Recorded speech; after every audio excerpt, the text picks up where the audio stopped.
Olá, meus irmãos, boa tarde, a paz do Senhor a todos, os irmãos e as irmãs aí, sejam bem-vindos a mais um programa da série IBAF em Foco. E nesse domingo nós estávamos ansiosos, passamos a semana inteira ansiosos, né, Pastor Moisés, para estarmos juntos novamente neste domingo, para continuarmos esse assunto tão relevante que fala sobre a restauração das raízes da nossa fé. E, pastor, nós terminamos o programa, quero te dar boas-vindas, né? Você já vai estar assumindo aí a fala, mas eu quero te dar as boas-vindas e partir do ponto que nós paramos, né? De uma forma muito boa, assim, de uma forma muito esclarecedora, sobre a institucionalização e a sistematização da fé que veio a partir do concílio chamado, né, do concílio de Nicéia, que foi ali presidido, entre aspas, pelo pontífice da época, o senhor Constantino, né? Então, nós vimos ali que, como consequência dessa institucionalização e da sistematização da fé, houve as consequências que surgiram várias interpretações das Escrituras, as quais deram origem às inúmeras escolas, seminários, correntes teológicas, que por sua vez deram origem às várias denominações. Não é? E por consequência as divisões que caracterizam o cristianismo como uma marca até os nossos dias, né?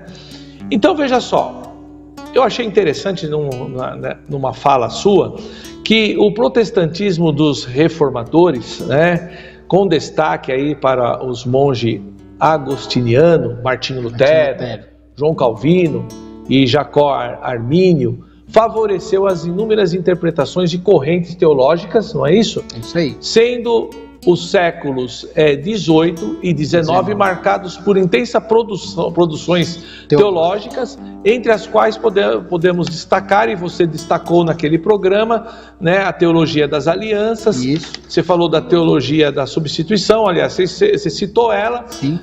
Os irmãos, graças a Deus, nossa igreja já sabem o conteúdo da teologia da substituição, o que aconteceu. Você citou que foi produzida a teologia pré-tribulacionista, o arrebatamento secreto da igreja, né? E a escatologia cristã. Então, você falou da institucionalização da fé dos apóstolos, estabeleceu uma linha divisória repleta de dogmas e tradições criadas por motivações políticas e interesses econômicos, ok? E eu achei muito interessante, pastor Moisés, eu estou citando para você já ir se posicionando naquilo que você vai desenvolver essa tarde, princípio de noite conosco. Você cita o concílio de Nicéia em 325 depois de Cristo, que foi presidido por homens idólatras e promíscuos, como o próprio Constantino, a história nos diz isso, que se reunia com os bispos e em seguida se retirava para cultuar e se prostituir no templo de Diana. Isso é história, viu, irmãos? Isso é história.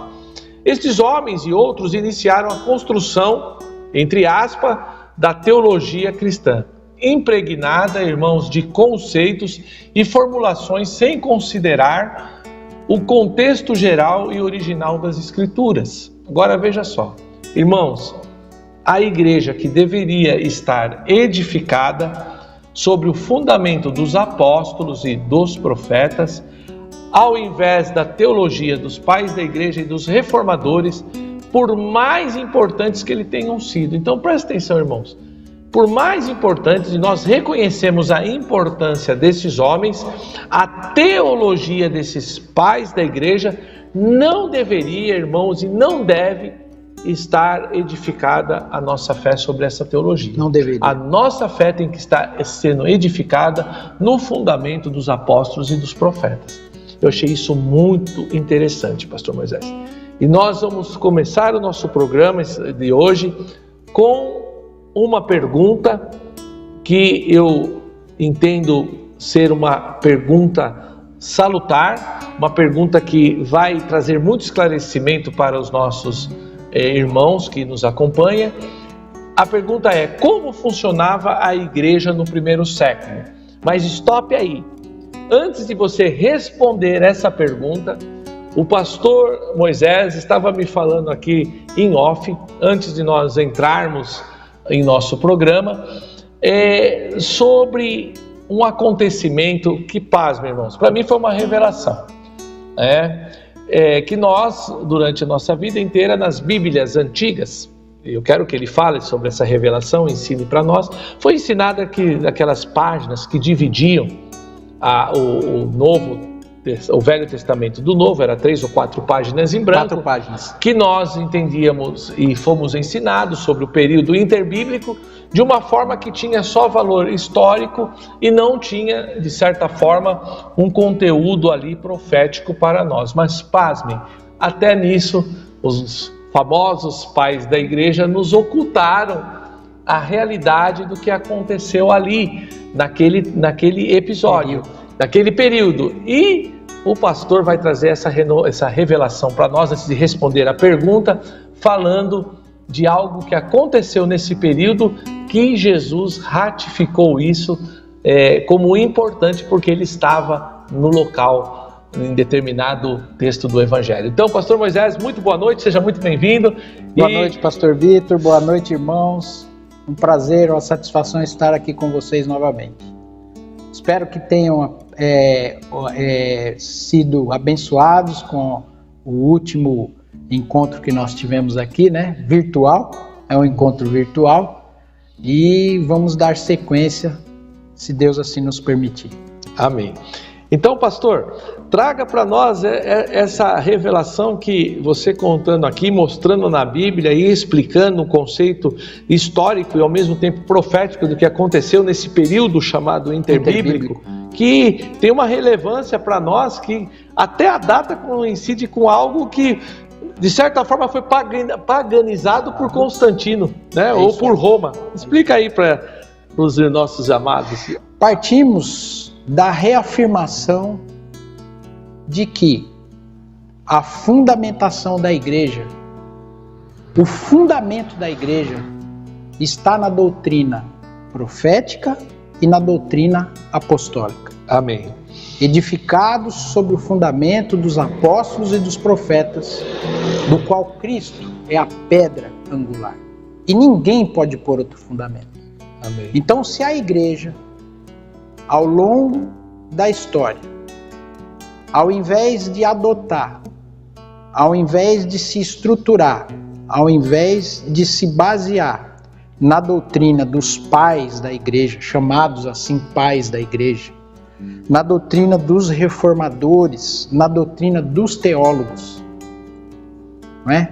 Tem gente muito fiel a Calvino, tem gente muito fiel a Armínio, tem gente muito fiel a Zwinglio, tem gente muito fiel a N teólogos reformadores, não é?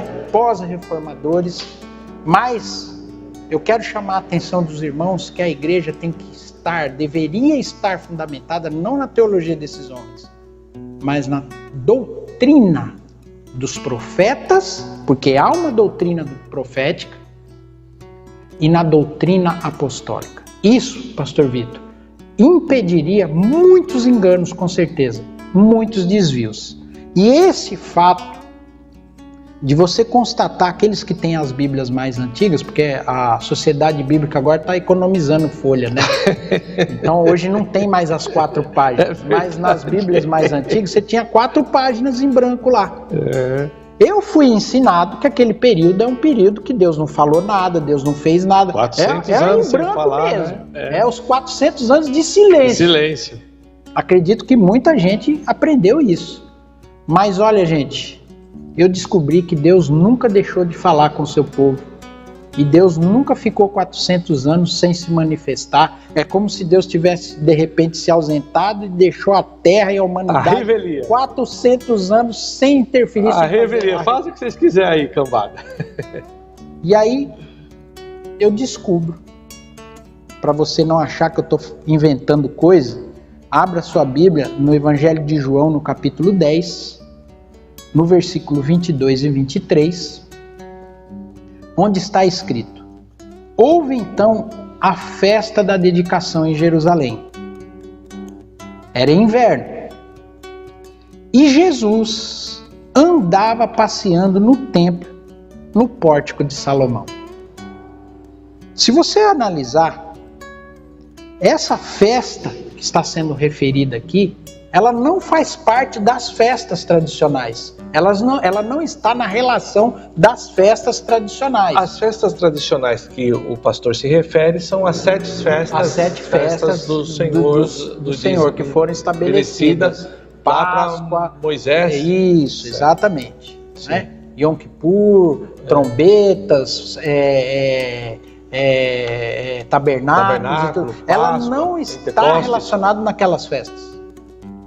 No entanto, essa festa era tão importante que o próprio Jesus estava lá. Jesus estava lá no pórtico, está escrito aqui, ó. Era inverno e Jesus andava passeando no templo, no pórtico de Salomão, exatamente no dia da festa. Ou seja, ele foi participar da festa. Se essa festa não fosse importante, ele não estaria lá. Por que Jesus estava lá justamente no dia da festa? E dentro do templo, no pórtico do templo? Pastor, mas que festa é essa? Essa festa de dedicação, então? Que ele... Pois é. Imagina, está nas páginas em branco. É mesmo? Ano 135 antes de Cristo. O templo foi profanado. Sacrificaram. Antíoco Epifânio sacrificou. Construiu um altar a Zeus de mármore e sacrificou um porco. Um animal impuro foi sacrificado. Ele sacrificou uma porca dentro do lugar santo. Me fala uma coisa, pastor, só para entender e posicionar os irmãos na história. Esse Antíoco Epifânio, ele foi um dos apóstolos de Alexandre?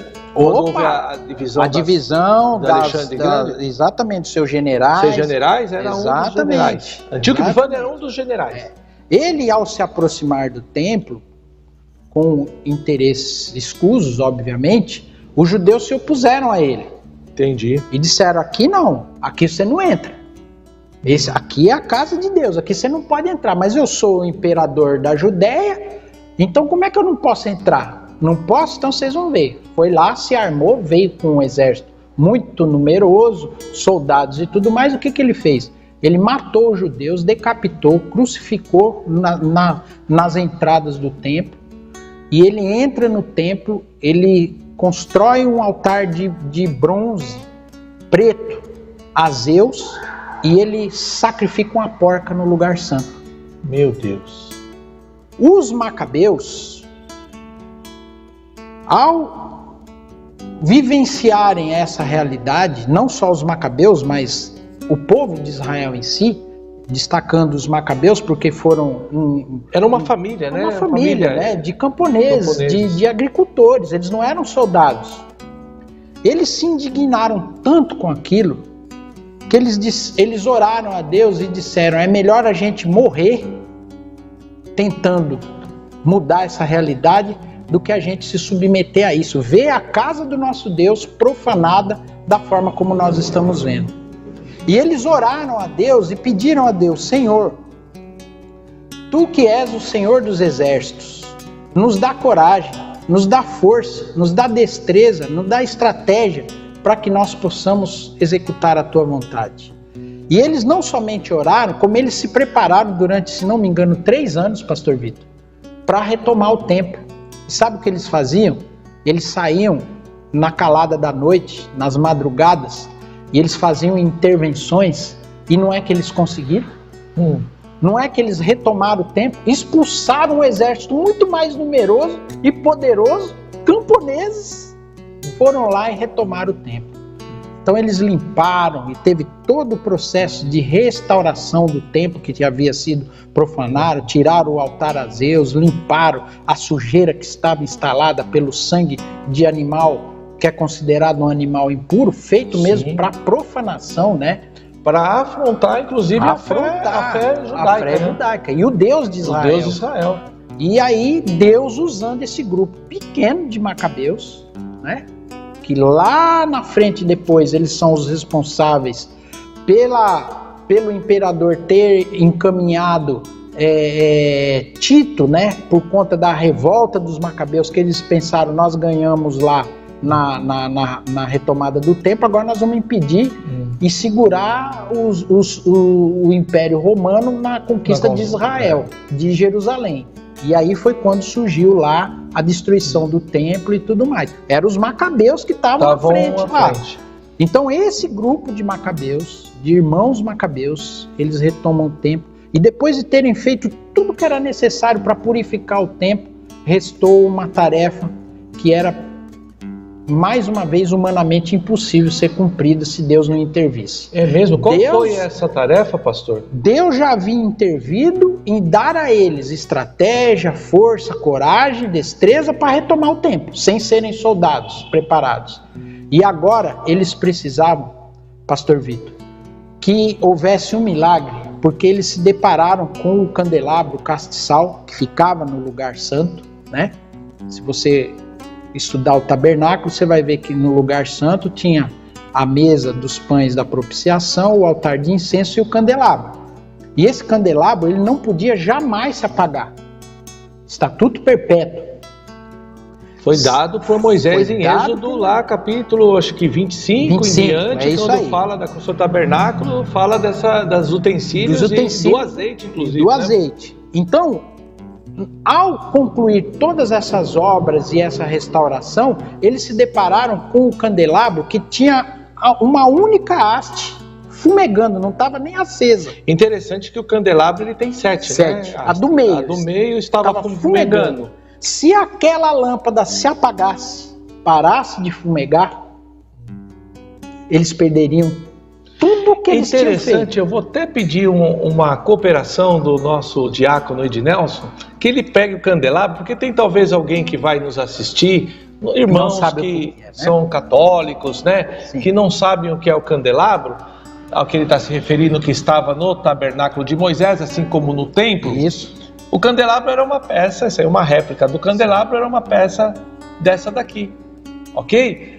Essa do meio, então, pastor Moisés, é que estava fumegando para apagar, no tempo dos macabeus. Isso. E o que acontece, pastor? E se aquela lâmpada apagasse, eles perderiam todo o esforço que eles tinham feito para reconsagrar o templo. Meu Deus. E aí eles de novo oraram a Deus e disseram, Senhor, Tu que nos deste força, Tu que nos deste destreza, Tu que nos deste coragem, Tu que nos deste a vitória, agora, Senhor, mantenha essa lâmpada acesa. Meu Deus. Até que a gente possa fazer o azeite para acender as demais lâmpadas. Meu Deus, e aí, pastor? E esse azeite, pastor Vitor, tinha que ser um azeite especial. Ele era chancelado pelo sumo sacerdote. Não era qualquer azeite. Sim. E olha só, o período para confeccionar esse azeite era 8 dias. X. E eles oraram a Deus para que durante 8 dias aquele pavio ficasse fumegando até que o azeite fosse preparado e o sacerdote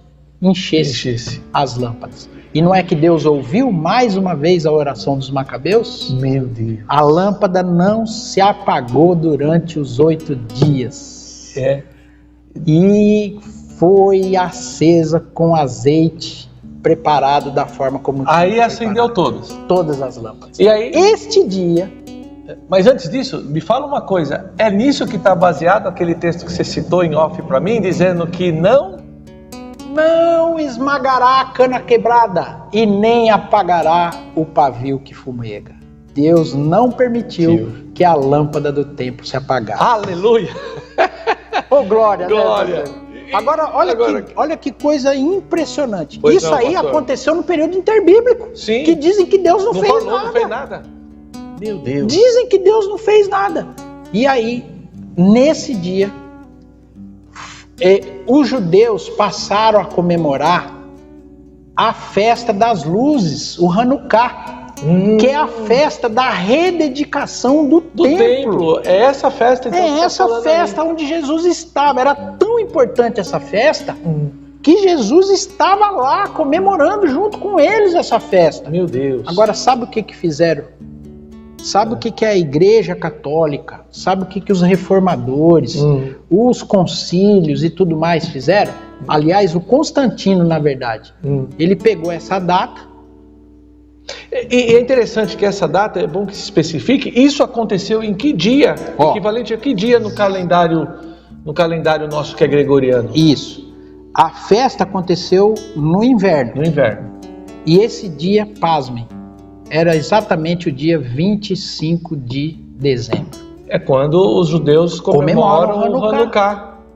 Exatamente. Que equivale com o que... Que por interesses de Roma foi o 25 de dezembro, que, entre aspas, o dia do nascimento de Cristo. Agora eu pergunto para você, meu irmão, pergunto para você, pastor Vitor, e para o nosso técnico aqui, especialista em filmagem e vídeo.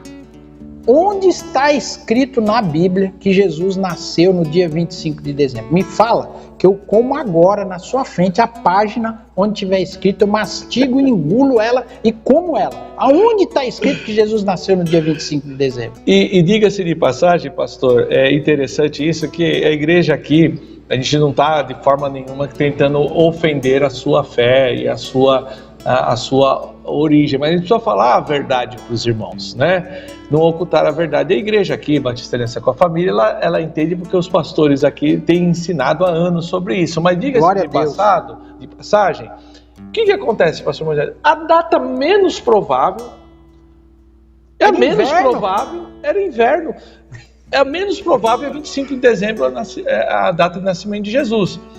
Porque no dia do nascimento de Jesus, a Bíblia nos dá a dica que havia pastores no campo. Seja que pastor está no campo no inverno? Não está. Então, a igreja aqui tem sido orientado. Agora, é interessante, Constantino, porque essa data de 25 de dezembro, no paganismo, tem um significado. Solstício. É o sol. É o dia do solstício. Do sol invictus, né? Dei Invicti Solis. Dia do sol invicto. Era o Deus que ele cultuava. 25 de dezembro. Era o Deus que Constantino cultuava. Então a substituição das datas, a paganização das datas é algo que a gente observa até nos dias de hoje. A igreja deveria estar comemorando o dia 25 de dezembro, não como o dia do nascimento de Jesus, mas como a rededicação do templo. Celebrando as luzes. As luzes, Jesus estava lá. Ora, se o nosso Cristo, o nosso Messias estava lá e comemorando essa festa, por que nós não vamos comemorar? O interessante, pastor Moisés, que alguns ministérios aqui no Brasil, graças a Deus, essa revelação tem vindo, porque não tem como eu mencionar essas coisas sem citar uma das coberturas da nossa igreja, que é o Vale da Bênção. E os pastores do Vale da Bênção, principalmente a pastora Elaine, que nós temos um relacionamento muito grande, todo ano ela nos convida. A gente não teve a oportunidade de celebrar ainda com ele, mas todos os anos eles celebram o Hanukkah. Eles estão e falando da festa das luzes, de rededicação dos templos, do templo. Agora você imagine, pastor Vitor, e você, meu irmão, minha irmã que está nos assistindo. Será que a substituição de uma data marcada pela ação soberana e poder sobrenatural de Deus pode ser substituída por uma comemoração totalmente paganizada? É uma questão reflexiva, né? A gente tem que refletir sobre isso. O fato é que eu e o pastor Moisés não queremos de forma nenhuma fechar questões aqui com vocês e falar é isso, mas levar a cada um a reflexão. Você é inteligente, você tem o Espírito Santo, fazer uma reflexão e analisar esses fatos históricos e que são proféticos. Proféticos. Pastor Moisés. E incrível, pastor Vitor, que alguém pode dizer, mas é só um candelabro, é só uma lâmpada. Pai de João Batista. Lembra-se? Onde ele estava? E sabe como é que era feito aquele sorteio para que uma vez por ano entrasse, né? Uma pessoa fosse escolhida no meio do povo para entrar no templo e acender uma lâmpada. Uma lâmpada, né? Acender uma lâmpada. Tinha gente que vivia e morria e nunca podia entrar lá. Que aquele lugar só podia ir o sacerdote. pois o pai de João Batista foi sorteado naquele período. Coube a ordem do seu turno, né? A ordem do seu turno. Do seu turno. E Fantástico. sabe quem estava lá esperando ele para acender uma lâmpada? O anjo do Senhor. Aleluia. E quando ele entrou lá, o anjo disse: olha, você Eita vai ter Deus. um filho que vai simplesmente preceder o próprio Messias. O próprio Messias. Num acendimento de lâmpada. O anjo estava lá esperando ele. Então, tudo nas Escrituras tem significado. Tudo nas Escrituras é importante para nós. Não há nada que a gente possa relegar ou excluir ou dizer que é antigo, ultrapassado, que não tem importância e significância. Aliás, fazendo isso, nós perdemos. Fazendo isso, a gente traz um prejuízo muito grande para a compreensão da realidade da nossa fé e de quem nós somos em Cristo Jesus. Amém. Que fantástico, que revelação fantástica. Mas, pastor Moisés, agora nós vamos então, dada essa revelação, que eu creio que edificou demais a vida dos irmãos, quero retomar contigo a pergunta lá. Como funcionava então a igreja no primeiro século, né? Depois de tudo que nós já desenvolvemos aqui no primeiro programa e estamos desenvolvendo nesse agora, essa pergunta ela é muito importante. Muito. Porque nós temos que ter uma visão, um referencial, ou seja, um protótipo, né, do que era, para nós podermos imitar aquilo que era, não ficar naquilo que Roma impregnou a gente. Porque vamos partir do princípio que Roma impregnou a gente de um monte de coisa aí. Vimos aí a questão dos macabeus agora, mas impregnou de um monte de coisa a Roma que não tem nada a ver com a fé cristã, né? Ou com a fé judaico-cristã, não é? Então, pastor, explica para nós como funcionava essa igreja no primeiro século. Pastor Vitor, a explicação mais clara, mais contundente, mais explícita que alguém pode dar em relação a essa pergunta é o livro de Atos dos Apóstolos. Amém. A história da igreja do primeiro século está relacionada ali. Como eles agiam, em cada um havia abundante graça, perseveravam unânimes na doutrina dos apóstolos, no partir do pão, nas orações. Então, os apóstolos, ao perceberem o crescimento da igreja em número de gentios, porque até o ano 90, as comunidades cristãs, embora elas fossem formadas por judeus convertidos e gentios convertidos, o contingente maior era de judeus. Só a partir do ano 90 que passou, por volta do ano 90 depois de Cristo, que o número de gentios passou a ser maior do que o número de judeus. Entendi. Então os apóstolos, eles se reuniram, inclusive o próprio irmão de Jesus, Tiago. João, lá em Atos 15. Sim, interessante, pastor, que eu gostaria de fazer uma adentro aí nessa palavra sua, que eu acho que você já deve ter estudado isso, talvez vai te trazer uma questão interessante aí. A questão da restauração do tabernáculo de Davi. Há uma profecia, se eu não me engano, em Amós, capítulo 9, que fala ali que nos últimos dias Deus restauraria o tabernáculo de Davi que estava caído. E que a gente vai olhar na história, o tabernáculo de Davi, quando Davi trouxe a Arca da Aliança, ele monta uma tenda na cidade de Davi, onde foi colocada a Arca, e ali ele faz um tabernáculo. Existia ainda o tabernáculo lá na cidade de Siló, que era o tabernáculo de Moisés. Mas ele cria o tabernáculo ali, chamado tabernáculo de Davi, coloca a Arca ali, ele regula os turnos de sacerdote e pasme,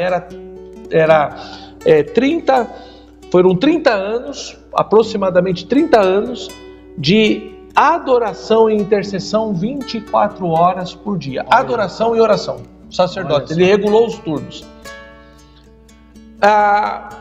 o cumprimento da restauração do tabernáculo de Davi, que, olha só, pasme, pastor Moisés, é uma das coisas que os judeus estão lá, os judeus que não são convertidos ainda, estão lá no Muro das Lamentações, orando lá e clamando, fazendo assim, pedindo. Clamando.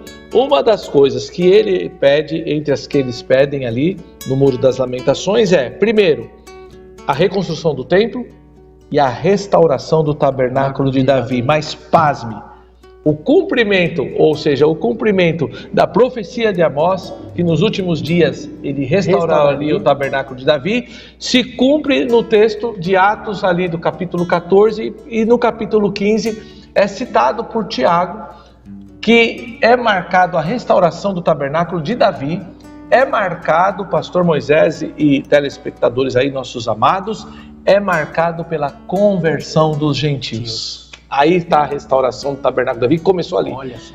Com a conversão dos gentios. Gentios em massa se convertendo, que é o que você está falando.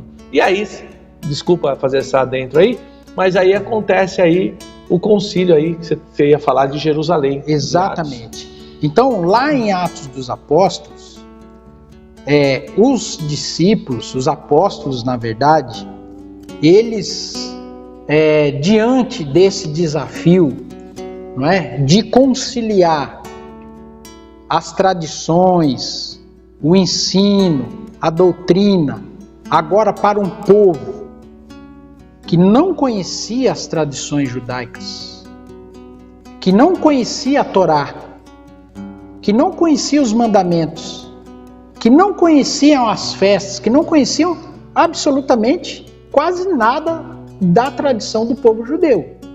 Essa congregação de gentios, ela precisava ser instruída, porque surgiu, inclusive, uma controvérsia. Porque os judeus convertidos falavam, não, eles são gentios, mas se eles quiserem andar com a gente, ter direito às mesmas coisas que nós temos, cultuar, servir ao mesmo Deus, eles têm que pagar o preço que nós pagamos. Então eles têm que seguir as mesmas tradições, as mesmas leis que nós seguimos. Que negócio é esse? Eles vêm desfrutar da bênção sem querer pagar o preço que a gente paga. Não, eles têm que se circuncidar, eles têm que seguir, se tornarem prosélitos. Ah, sim, eles queriam que eles se tornassem um prosélito do judaísmo. Todas as vezes que se tentou fazer isso, deu errado. Deu errado.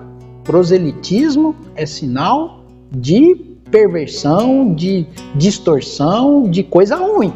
Exato. Os exemplos que a gente tem são péssimos. Sim. Então, os discípulos, na verdade, os apóstolos, a começar pelo irmão de Jesus, lá em Atos 15, você pode ir lá e ler Atos 15, 19, 20, 28 e 29, nós podemos ler, né? Se for... É importante ficar registrado, né? Exatamente.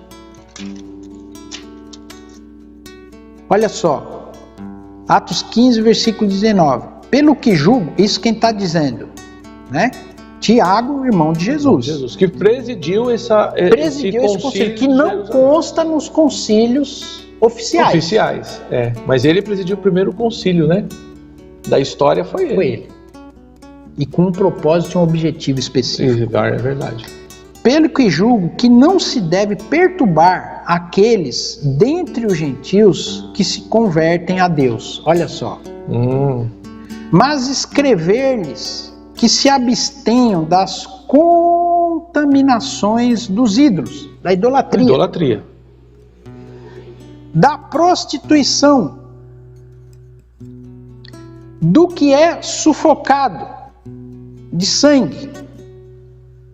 Olha só, quantas vezes a gente ouve esse ensino nos dias atuais? Isso é um ensino apostólico. É um ensino apostólico. Interessante, pastor, que eu aqui na igreja, falar daqui da igreja, eu sou pastor aqui local. Sim. Eu encontrei o Didaquê. Você conhece? Conheço. Eu tenho aqui um amarelinho aí. Eu achei o Didaquê, baixei ele e mandei para todos os pastores da igreja. Glória. Porque ali está o princípio do que regia a fé dos apóstolos.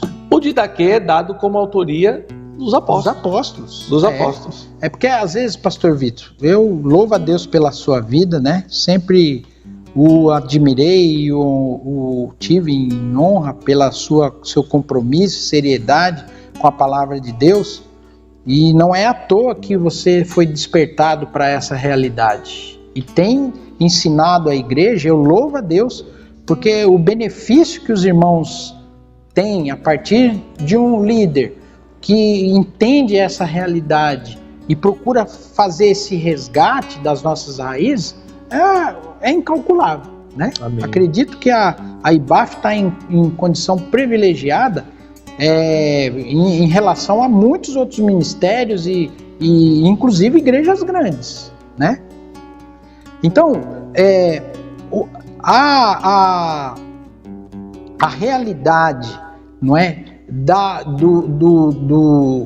contextualização dos ensinos e das doutrinas bíblicas para que os gentios pudessem acessar e ter comunhão com os judeus convertidos, foi definida pelos apóstolos em apenas 4 principais recomendações. Que eram se abster da idolatria, se abster da carne sufocada, sabe o frango a molho pardo? O chouriço? Para se abster, gentios. Ensino apostólico. Aquele churrasquinho também, soltando carne. Sua carne soltando sangue? É isso aí. O sangue, pastor Vitor, ele tem um significado e uma importância muito grande. É por isso que todos os rituais de bruxaria, feitiçaria envolvem sangue. É verdade. Porque é para afrontar Deus, entendeu? A vida está no sangue. Então a gente jamais pode comer sangue. É verdade. Sob nenhum pretexto. Então esse ensino precisa ser passado para a igreja, né? A igreja precisa ser instruída. Então, voltando, a idolatria, obviamente, isso não é difícil a gente entender, a carne sufocada, sim, a prostituição, sim, e o derramamento de sangue, o assassinato. Agora alguém pode dizer, bom, pastor Moisés, então tá fácil, porque se os cristãos devem seguir, os gentios convertidos devem seguir só esses 4 mandamentos, mas eu tenho para te dizer que, obviamente, essa colocação dos apóstolos tinha um objetivo específico. Sim. No momento de chegada de inúmeros gentios à comunidade de fé. Amém. Isso não significaria que eles ficariam retidos nessas 4 instruções básicas. É elementar. Conforme está lá em Hebreus capítulo 6. Vocês poderiam estar muito além do que de ponto de maturidade espiritual que vocês estão, e passando já dos fundamentos, dos rudimentos elementares da fé. Então tem gente que ainda está preso nos rudimentos. Então essa foi a instrução inicial, a instrução básica para a entrada. O que, obviamente, a partir da convivência, a partir da comunhão, a partir do entrosamento, os gentios foram se apropriando das demais necessidades. Não é? Para que a fé deles estivesse fundamentada nos mesmos princípios e fundamentos da fé dos judeus convertidos. Não podia ser diferente. Ou seja, na fé de Jesus, na fé que o Messias tinha ensinado. Não é verdade? No ensinamento dos profetas e no ensinamento dos próprios apóstolos. Não é? Então, essa abordagem, né, é tão importante que nós vemos não só as provas, né, históricas da atuação da igreja no primeiro século, seguindo as orientações apostólicas em relação às datas, às festas e à prática propriamente dito da vida cristã, que nós podemos observar que o ensino, né, e essas evidências no ensino do próprio apóstolo Paulo, que está em 1 Coríntios capítulo 5, do versículo 7 a 8, instruindo como celebrar, pasmo, a festa dos pães ázimos, o mitzvah, e a Páscoa. Pastor, boa essa aí, porque isso é profético. Eu há anos, né, eu tive o privilégio de caminhar com um homem de Deus, você sabe, e guardando as determinadas situações que a gente veio a se divergir, mas era mais aquilo que nos unia do que aquilo que nos afastava. Mas, porém, eu tive o privilégio de celebrar várias Páscoas na data de Páscoa, no calendário judaico. Do mês de abril. Que esse ano, inclusive, caiu, a Páscoa judaica caiu no mesmo, exatamente na mesma data da Páscoa que cristã. Mudaram, né? Agora, pasme, o vídeo que eu vou te passar, do pastor Jefferson, ele vai falar de algo de Deus que se abriu nessa data, uma janela de oração se abriu nessa data, esse ano, para a igreja presbiteriana. Você vai ter essa revelação, não quero entrar nisso agora. Amém. Eu tenho passado para os pastores aqui da nossa igreja, para os irmãos que eu pude passar, para a gente começar a se posicionar. E inclusive com relação a esse avivamento que nós estamos esperando. Mas o que eu quero deixar claro é que a Páscoa é uma festa profética. Muito profética. Muito importante, pastor Vitor. E a gente tem ao longo desses anos ensinado como se procedia a Páscoa judaica, o seu contexto original, e que Jesus, ele como judeu, ele comeu a Páscoa com seus discípulos no modo mosaico, de Moisés, a Páscoa mosaica, e ele naquela noite ele institui a ceia.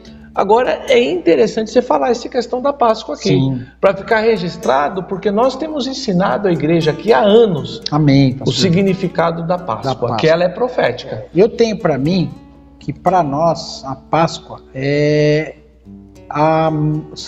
uma das mais importantes, se não a mais importante para nós, porque ela é profética, simbólica em todos os sentidos. Sim. E antes de eu fazer o comentário, eu gostaria de ler exatamente o que disse o apóstolo Paulo em 1 Coríntios, capítulo 5, versículos 7 a 8, que ele instrui como celebrar da forma correta, está instruindo a igreja gentílica de que maneira celebrar a Páscoa. Olha só, livrai-vos do fermento velho, a fim de que sejais massa nova e sem fermento. Amém. Assim como certamente sois, porquanto Cristo, nosso Cordeiro Pascal, foi sacrificado. Por isso, olha só, pastor Vitor, celebremos a festa. Amém. O apóstolo Paulo está dizendo para a gente celebrar a festa. Não com fermento velho, nem com fermento do maligno e da corrupção. E eu vou acrescentar alguma coisa aqui. Sim. Não com ovo, não com coelho. Mas com os pães sem fermento, ou os ázimos, em algumas tradições, da sinceridade e da verdade. Como é que alguém pode entender o que é o Cordeiro de Deus que tira o pecado do mundo, se ele não entendeu o Cordeiro que foi imolado lá no período da saída da escravidão do povo judeu para a liberdade? Fato. Então, você vê que o Cordeiro simboliza, o próprio Cordeiro simboliza Cristo. O sangue do Cordeiro simboliza o sangue de Cristo. Os pães sem fermento representa a santidade, representa a retirada de tudo aquilo. A partir do momento que nós recebemos a Cristo como nosso Senhor, o Cordeiro Pascual como nosso Senhor, nós devemos agora retirar da nossa vida todo fermento, todo pecado, toda impureza que impede o relacionamento com Ele. Amém. As ervas amargas representam o período de escravidão, de sofrimento, o período onde o povo de Deus vivia opresso, vivia subjugado e agora foi liberto. Para nós tem um significado tão importante quanto, porque nós sabemos, antes de receber a Cristo, nós vivíamos sob a escravidão do pecado, sob o jugo do maligno, e agora nós somos resgatados. Então, ao comer e sentir o amargor das ervas, a gente lembra desse período e a gente enfatiza e ressignifica a nossa condição diante de Deus, diante do sacrifício de Jesus. Amém. Então, como é que a igreja podia entender isso se eles não soubessem como foi imolado o cordeiro, Sim. em que momento foi imolado, como foi imolado, com que objetivo, Sim. os elementos, não é? Exato. Os pães asmos, as ervas amargas. Boa. Isso Então, mesmo. tudo isso foi omitido da igreja. Não é? A festa de Páscoa hoje, ela foi totalmente paganizada. Sim. Os crentes estão comemorando, infelizmente. Não são todos, mas boa parte. Eu, graças a Deus, já há muito tempo eu não faço isso. Eu também. Louvado seja A Deus. Páscoa, comemorada hoje, numa data diferente, no segundo domingo, não é? Do ano, no solstício de verão, não é? Isso foi estabelecido lá no Concílio de Nicéia.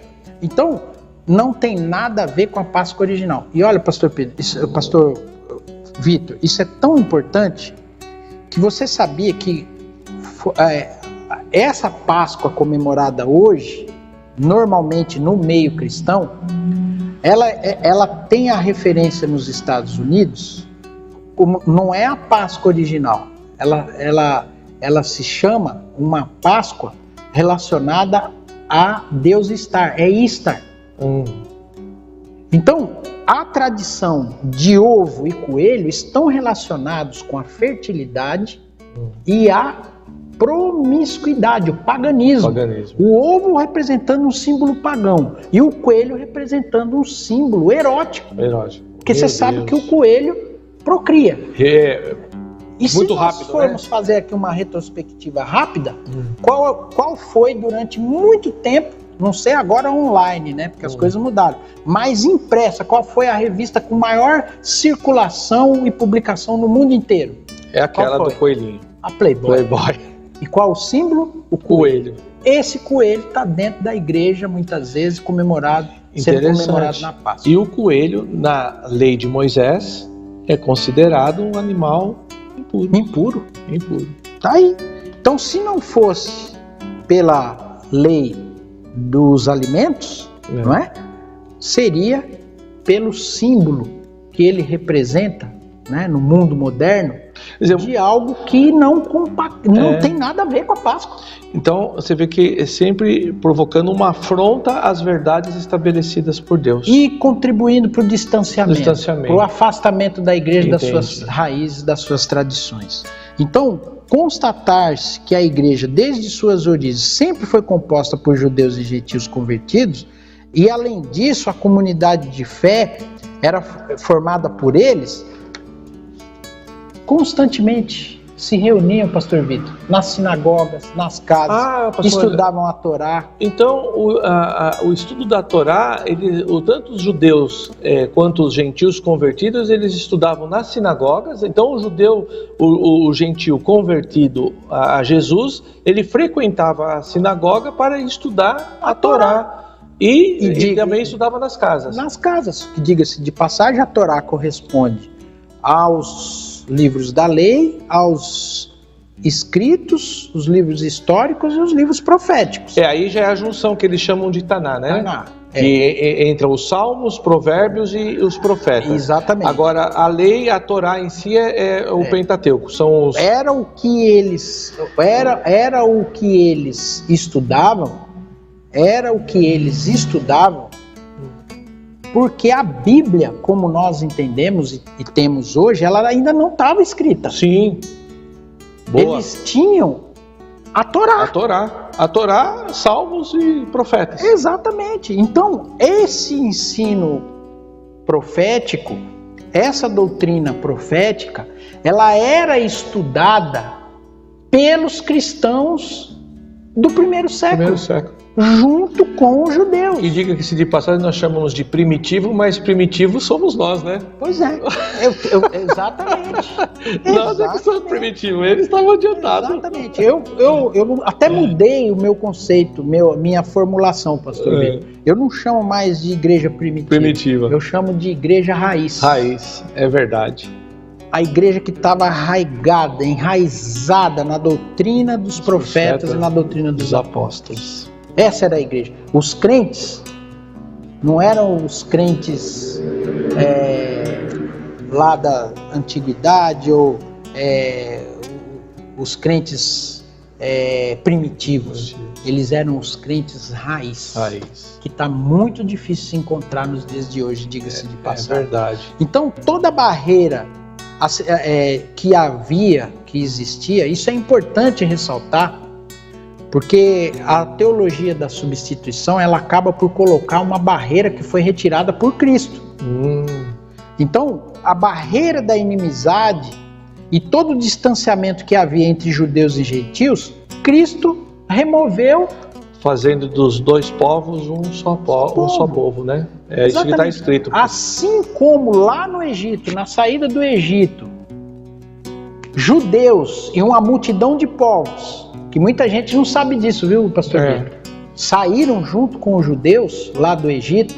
Sim. Presenciaram, vivenciaram, foram beneficiados. Outros povos que estavam escravizados saíram junto com o povo de Israel. Saíram junto com o povo de Israel. Multidão de povos. E muita gente não sabe isso. Não sabe. Então você vê desde o princípio que Deus não é só Deus de Israel.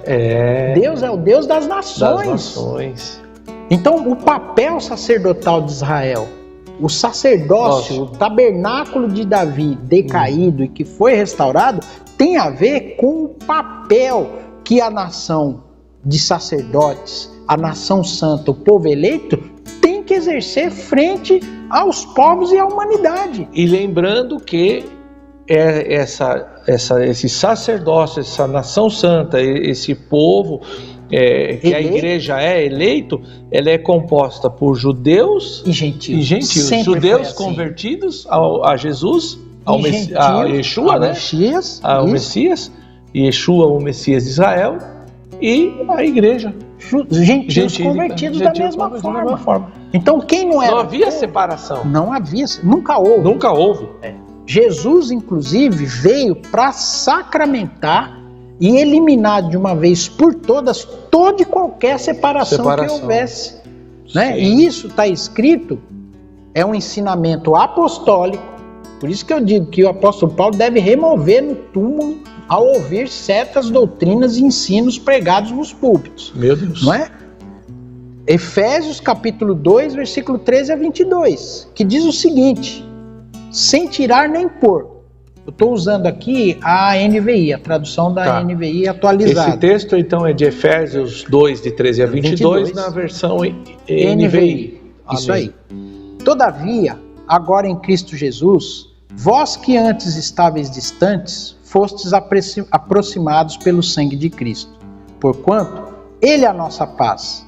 Olha só, de ambos os povos fez um só, e derrubando o muro da separação em seu próprio corpo, desfez toda inimizade. Ou seja, anulou a lei dos mandamentos expressa em ordenança, porque judeu é judeu, gentil é gentil, e nós não teríamos participação ou envolvimento nenhum nessa questão. Sim. Lembrando que nós falamos no primeiro estudo, a lei, os profetas, as alianças, as promessas, o culto, a glória é deles. Então, em Cristo Jesus, agora nós temos acesso. Então Jesus fez isso, não é? Jesus eliminou a barreira de separação. 15. O 15. O 16 agora, né? E reconciliar com Deus os dois em um só corpo, pelo ato na cruz, por intermédio do qual ele destruiu toda irreconciliabilidade. Que palavra difícil. Difícil, não é? Toda irreconciliabilidade, toda falta de reconciliação, falta de união. E vindo ele, proclamou a paz para... Olha aí o pronome. Vós, gentios. Nós, judeus. É importante a gente distinguir isso. Então, vós, ele está se referindo aos gentios. Vós que estáveis longe, e da mesma forma para os que estavam perto. Perto eram os judeus. Exatamente.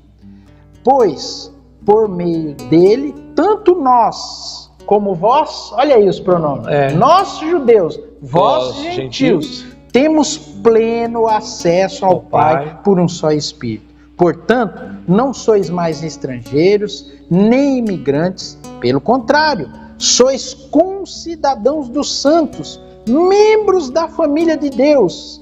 E olha aí o fundamento. Edificados sobre o fundamento dos apóstolos, o fundamento dos profetas, sendo o próprio Cristo Jesus a principal pedra angular desse alicerce. Nele, o edifício inteiro, ou seja, judeus e gentios, bem ajustado, não é separado nem substituído, cresce para ser o templo santo do Senhor, no qual também vós, juntos, sois edificados para a morada de Deus no Espírito. Aleluia. Sabe o que é triste constatar, pastor Pedro? Que a barreira que Jesus retirou, os teólogos construíram de novo. Colocaram. Separaram a igreja, literalmente, a igreja cristã a verdadeira igreja da sua origem, de Israel. Separou de Israel. Tem muito crente fiel, temente a Deus, que eu espero que esse estudo alcance não só os membros da igreja, mas de repente que seja transmitido para outras pessoas. É o nosso desejo, que estão que em outras denominações, gente. Irmãos fiéis a Deus, irmãos zelosos, e que não tiveram esse entendimento. Por incrível que pareça, esse texto está escrito em Efésios capítulo 2, versículo 13 a 22. Por que essa realidade não foi colocada pelos reformadores? Por que essa realidade não foi enfatizada pelos teólogos, inclusive nos dias atuais? Colocaram e construíram a barreira. Construíram a barreira. Dizem que Deus está tratando agora com a igreja, que Israel está colocado de lado. Então, quando o fogo pegar lá, quando a coisa ficar feia, Deus tira a igreja, Israel fica comendo um pouco de abamaçô. E eles perecem e a gente sobe flauteando para algum lugar aí, que eu não vou entrar no assunto. Então, essa teologia, pastor Pedro, pastor Vitor, ela foi introduzida na igreja cristã e ela é observada até nos dias de hoje, contrariando. Não é o pastor Moisés, não é o pastor Vitor. É o ensino apostólico. Isso é ensino, Efésios capítulo 2, repito, versículo 13 a 22. Então, as raízes da fé, ao serem abandonadas, ela fez com que o entendimento do Evangelho, a compreensão do Evangelho, ficassem incompletos. Então tem muito texto da Bíblia que a gente não entende hoje, porque a gente não conhece. Uma pessoa que vai celebrar a Páscoa, se ele não souber o que aconteceu lá no Egito, os 430 anos de escravidão, a forma como Deus interviu, né? Os milagres, os prodígios que ele operou para tirar o povo do Egito. E olha só, né? Nós estamos no período da pandemia, né? Sim. Lá na saída do povo do Egito, as pragas não afetaram o povo de Deus. É verdade. Não é? Na casa dos israelitas, não entrou. Então você vê que Deus tem compromisso com o seu povo. Sim. Deus não abandona o seu povo. Mas como diz o Salmo 91, aquele que habita no esconderijo do Altíssimo e faz do Senhor a sua habitação. Somente esse dirá, ele é o meu Deus, é o meu refúgio. Ele me livra do laço do passarinheiro, da peste perniciosa. Ele não permite que a peste que voa na escuridão da noite, a mortandade que assola ao meio-dia, 1000 cairão ao teu lado, 10.000 à tua direita, você não vai ser atingido. Estarei com ele na angústia, livrá-lo-ei, pô-lo-ei em um alto retiro, porque conhece o meu nome. Porque tão encarecidamente me amou, eu o livrarei. Aleluia. Então, o compromisso de Deus com o seu povo, sendo ele judeu, israelita ou gentil convertido, circuncidado no coração, como diz o apóstolo Paulo, né? Não a circuncisão humana, mas uma circuncisão espiritual, de coração. Esse povo terá os benefícios das promessas, das alianças, será coparticipante juntamente com Israel de todos esses benefícios. E é fantástico, Moisés, que dentro dessa leitura que você faz, Paulo ele fala uma coisa tão linda que ele fala assim: o judeu verdadeiro não é aquele que é no exterior, mas aquele que é no coração. Então ele valoriza o gentil convertido a Jesus como um judeu no interior. E acaba com o orgulho do judeu. Ele mexe com o orgulho do judeu. É isso aí. De fato, quebrando essa barreira de inimizade entre os dois povos. Todos os apóstolos fizeram isso, pastor Vitor. Meu Deus. E os teólogos inverteram a lógica, colocaram a barreira. Pastor Moisés, é um cenário tão trágico que a igreja nossa aqui, eu não cheguei no estudo de Compreendendo Israel. Eu ensinei Compreendendo Israel o aspecto teológico. Duas aulas eu dei sobre isso, 2 domingos, e quando ia entrar no aspecto histórico, eu não conseguia entrar. Mas dentro do aspecto histórico dessa matéria que eu quero fazer honra aqui ao pastor, meu mestre, pastor Ignaldo Hélio, lá do Vale da Bênção, que o material desse estudo é dele, ele me credenciou a estar sendo um multiplicador dessa visão. Ali ele traz muito claro, inclusive eu quero te presentear, esqueci de trazer, mas eu vou te presentear com o livro dele, o Israel, o Povo Escolhido. Ele nesse seminário que fiz e que eu vou ter o privilégio de ensinar para a igreja, o maior reformador que foi o autor, vamos dizer assim, da reforma, Martinho Lutero. Monge augustiniano, é bom enfatizar isso. De enfatizar isso, né? Esse homem, ele promove a reforma. Esse homem, ele escreve a priori um livro no começo da sua conversão, enaltecendo o judeu. Sim. Né? Depois ele muda. O judeu, e depois de um tempo que ele vê que ele não consegue converter o judeu ao cristianismo que ele queria promover, então ele passa agora a ser inimigo, ele começa a perseguir e escreve um livro, que esse livro foi livro de cabeceira de Hitler para matar os judeus na Segunda Guerra Mundial. Inspirou e esse cara é um reformador. É um reformador. Então, pasme, a desconexão. Valorizamos o que foi feito, porque foi num período histórico, né? A Revolução Francesa e tudo mais eclodindo, e havia interesse em preservar ele em vida, e a reforma protestante, ela foi interessante também para o cenário político que se travava, e é interessante que tem um livro que eu creio que você leu, de Max Weber, né? Falando sobre isso, a reforma protestante e o espírito do capitalismo. E ele faz uma obra muito interessante desse sociólogo, né? Um filósofo que trabalhava com a filosofia no sentido da sociedade, da sociologia, né? Mas pasmem, uma desconexão completa. Então, é um divórcio das raízes total. Então, a gente gera briga às vezes falando essas coisas que são históricas. Agora basta só ir para... o que estamos falando aqui, amados, são fatos históricos que comprovamos por material histórico, história da igreja. Acompanhando a história da igreja. Isso que Lutero fez está escrito. O livro, eu tenho o livro. Eu baixei em PDF. A obra de Lutero você pode pegar você pega no PDF. Exatamente. Falando do judeu. Falando considerando os judeus uma raça maldita e que eles deveriam viver à margem da sociedade, ser expostos a todo tipo de humilhação, de privação, de humilhação, que vocês possam imaginar. Meu Deus. Hitler, em uma das suas declarações, ele cita Lutero como o alemão mais proeminente da Alemanha. E foi exatamente os escritos de Lutero que inspiraram Hitler a cometer o Holocausto. Isso é isso. Quem for lá em esqueci o nome da cidade lá de Lutero, tem um museu lá, em um dos conventos lá das igrejas onde ele esteve e tinha lá o seu quarto, e você vê lá esses escritos estão lá com a letra dele, assinado por ele.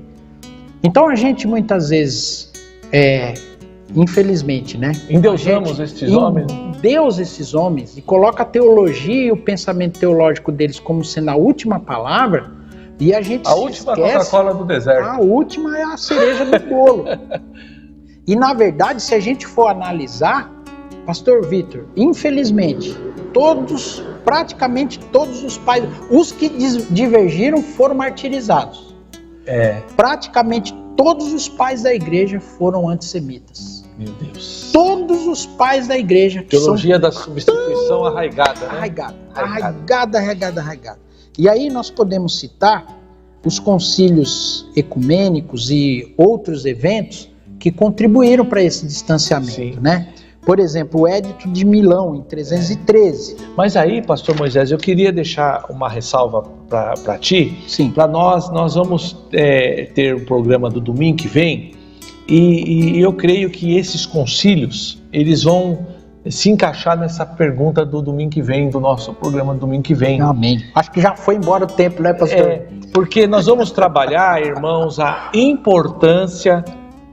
A pergunta que nós vamos partir do próximo domingo é qual a importância de conhecermos a história da igreja. É isso aí. E aí o pastor vai estar abordando isso. Pastor Moisés, eu gostaria que você fizesse suas considerações finais e depois estivesse orando. Amém. Agradecendo a Deus por tanta revelação, por tanta coisa que a revelação vem através da história também. Se nós não nos interessarmos pela história da igreja, a gente não vai saber das revelações que Deus tem para fazer nos nossos dias. A Bíblia, inclusive, é um livro histórico e profético. E eu tenho falado para a igreja aqui, pastor Moisés, os irmãos são minha testemunha. Nós precisamos aprender a ler os sinais de Deus e aprender a compreender os tempos, a história e as profecias, ou compreender o momento histórico e profético que nós estamos vivendo. Precisamos aprender, irmãos, discernir o tempo histórico e profético, lendo os sinais, para que nós não sejamos confundidos na vinda dele. Pastor Moisés, suas considerações finais e depois esteja orando por nós. Eu agradeço a Deus porque eu jamais presumi ou imaginei que, por conta de uma inquietação e de uma insatisfação não atendida, não respondida, não é? Estando na liderança, junto com outros pastores, envolvido com uma denominação de grande porte, conceituada, não é? E eu angustiado e ouvindo e vendo coisas que eu não conseguia aceitar. E eu comecei a entrar em parafuso e fiquei angustiado. Falei, eu estou desterrado, estou perdido, estou desprovido da presença de Deus. Porque será que só eu que estou vendo isso? Só eu que estou incomodado com isso? E eu não pude, pastor Vitor, né? Quem dera eu soubesse que você também estava nessa busca, que eu tinha ido junto contigo. 5 anos mergulhado nos livros e estudando essas Acredito coisas. Possivelmente pelos mesmos motivos, né? Inquietação, inconformação com a realidade. Inquietação. E aí eu descubro e venho descobrindo, confesso também que aprendi muito aqui nesse diálogo, nessa interação aqui com o pastor Vitor, e eu chego à conclusão hoje, não é? Que muita coisa na minha vida tem mudado, pastor Vitor. Na minha vida pessoal, na minha vida familiar, na minha vida profissional, em função das mudanças que eu tive que fazer na minha forma de compreender e praticar as Escrituras. Sim. Não é? Então, eu tenho orado por Israel. Eu sempre amei Israel, sempre tive um sonho, ainda não pude ir lá. Você já foi, né? Foi. Mas você vai. Eu creio que eu vou, Deus vai preparar. Porque eu vejo que Israel não é só um lugar para a gente fazer turismo. Israel é o relógio de Deus na terra. Então, ao olharmos para Israel, ao compreendermos a tradição, os costumes, a vida do povo, a forma como eles cultuaram, a realidade da igreja no primeiro século, que nós repetimos, somos persistentes, até prolixos nisso, propositalmente. A igreja do primeiro século era composta, formada por judeus e gentios. Amém. Sempre foi assim. Jesus eliminou toda a barreira que havia. Então agora nós temos um papel importante, pastor Vitor. Eu quero fechar com isso. Amém. A igreja gentílica tem a tarefa, o desafio de gerar ciúme em Israel. Amém. Só que nós não vamos conseguir fazer isso comemorando Páscoa com coelho e ovo. Boa.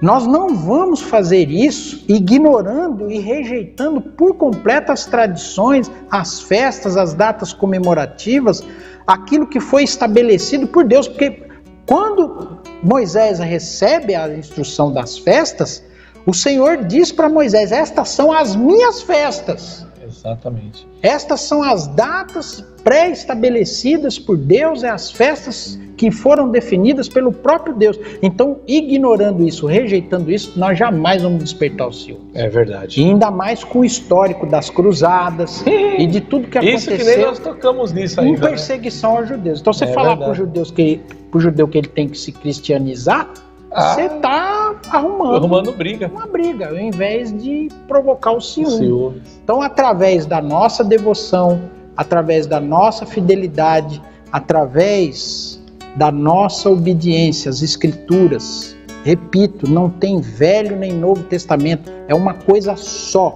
São alianças, são preceitos, são fundamentos de Deus para o seu povo. Ao contrário do que muita gente pensa, pastor Vitor, Jesus não veio anular a lei, ele veio cumprir. Exato, ele mesmo diz isso. E sabe o que ele fez, pastor Vitor? Ele tirou a lei sobrenaturalmente, por meio do Espírito. Ele tirou a lei das tábuas, ele tirou a lei dos pergaminhos e escreveu na mente e nos corações. Aleluia. A lei, a mesma lei, não é outra lei, é a lei de Deus. Não existe duas leis, é uma lei só. Aleluia. Jesus veio contextualizar a lei, escrevendo e implantar essa lei nas nossas mentes, Bendito nos seja. nossos corações, por intermédio do Espírito. Seja. Não veio nos separar da lei. A lei não se transformou em algo maldito ou algo ruim de uma hora para outra. É verdade. Não, a lei é santa, o mandamento é puro, justo e bom. Essa é a verdade bíblica. Aleluia. Glória a Deus, pastor. Pastor, ore por nós. Amém. Senhor, oh Deus, Pai eterno, Criador do céu e da terra, aleluia, e de tudo que neles há. É verdade. Deus que tem personalidade. É verdade. Aleluia. Tu não és qualquer Deus. É verdade, Senhor. Tu és o Deus de Israel. Glória a Deus. Tu és o Deus de Abraão, de Isaac e de Jacó. Aleluia. Tu és aquele que abre e ninguém fecha, e que fecha e ninguém abre. Aleluia. Tu tens o controle da história, dos eventos, das épocas, de tudo que tem acontecido, Senhor. Em momento nenhum o Senhor abandonou o teu povo. Em momento nenhum o Senhor deixou de agir na vida daqueles que te servem e que te buscam em espírito e verdade. E nesse momento crítico, ó Deus, nesse momento onde famílias e pessoas estão em suas casas, muitas vezes apavorados, é verdade, ó Deus, inseguros, preocupados, Senhor, porque não sabem o destino e o futuro dessa situação, o que lhes aguarda, Senhor. Nós queremos enfatizar nesta noite, ó Deus, que o Senhor tem o controle da história, Senhor. Nada acontecerá, nada sobrevirá sobre nós sem que o Senhor permita, ó Deus, e que a nossa vida, Senhor, a nossa devoção, a nossa fidelidade, antes de ser a qualquer líder religioso, antes de ser a qualquer ministério, antes de ser a qualquer, ó Deus, corrente teológica ou ideológica, que seja, Senhor, a nossa fé e a nossa esperança fundamentada na tua palavra, Senhor. Aleluia. Que os profetas, Senhor, falem conosco, Senhor, de forma clara e evidente, por meio do que está escrito, Senhor. Amém. Isaías, Jeremias, Ezequiel, Daniel, Oséias, Amós, Miqueias, Naum, Obadias, ó Deus, todos aqueles a quem o Senhor quiser usar por meio das Escrituras, e os teus apóstolos, Senhor, Pedro, João, Mateus, Marcos, Lucas, ó Deus, todos eles em uma única voz, em um único ensinamento, verdade, em uma única palavra, em um único entendimento, nos ensinando nesse tempo, ó Deus, para que nós possamos, ó Deus, estar seguros diante de Ti, e que esta praga, esta maldição não chegue à nossa casa, em nome de Jesus. não entre na nossa tenda, Amém, Senhor, que a Tua amém. palavra se cumpra em nossas vidas, Em ó nome Pai, de Jesus. e que nós possamos glorificar o Teu nome, em nome de Jesus. Amém, amém, amém. Amém. Meus irmãos, chegamos ao fim de mais um programa da série IBAF em Foco, e domingo que vem estaremos aqui novamente com o pastor Moisés para mais um programa dessa série, que tem sido muito bom para as nossas vidas. Eu quero agradecer aí aos nossos irmãos, às nossas irmãs que nos acompanharam até agora, desejando para vocês um ótimo final de domingo, um jantar de domingo maravilhoso, e que a bênção do Eterno esteja sobre a tua vida. Pastor Moisés, muito obrigado, meu irmãozão, shalom. Shalom, shalom. Shalom, meus irmãos, Deus abençoe, e até o próximo domingo com o nosso programa IBAF em Foco.